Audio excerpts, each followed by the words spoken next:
স্টারমারের সাক্ষাৎই হয়নি, উল্টে তার প্রেস সচিব শফিকুল আলম বলছেন তিনি কানাডায় গেছেন, তো সেই কারণে তার সাথে সাক্ষাৎ হয়নি। আর যখন এই কথাটা বলছেন তখন টেলিভিশনে পার্লামেন্টে ভাষণ দিচ্ছেন হচ্ছে প্রধানমন্ত্রী স্টিয়ার কারমার।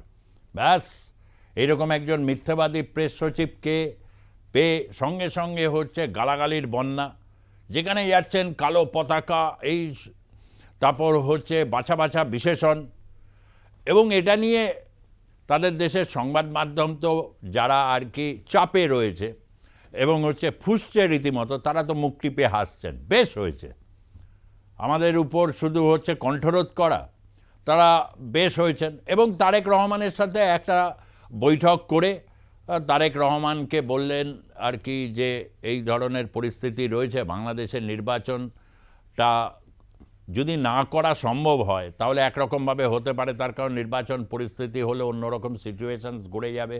বিশ্ব পরিস্থিতি যা অবস্থায় রয়েছে তাতে এই মুহূর্তে ডক্টর মোহাম্মদ ইউনূসের কিছু করার নেই, কারণ তার মতো বিশ্ববন্দিত গোটা বিশ্বজুড়ে এত দেশ, সেখানে অনেক বিশ্ববন্দিত ব্যক্তিত্ব রয়েছেন।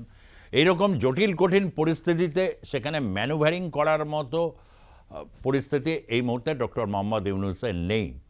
এবং বাংলাদেশে যে কয়েকজন ব্যক্তি আছে যাদের ম্যানুভারিং পাওয়ার, অর্থাৎ কোথাও গিয়ে ম্যানুভারিং করে হচ্ছে কিছু আদায় করার মতো ক্ষমতা, একমাত্র মোহাম্মদ ইউনূসেরই এই মুহূর্তে রয়েছে। কিন্তু যে জটিল কঠিন পরিস্থিতি বিশ্বজুড়ে, তাতে তার কিছু করার নেই।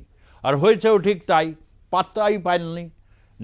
তিনি রাজার কাছ থেকে পুরস্কার নিয়েছেন, পুরস্কারের ভিড়ে অনেকে রয়েছেন, কয়েকজন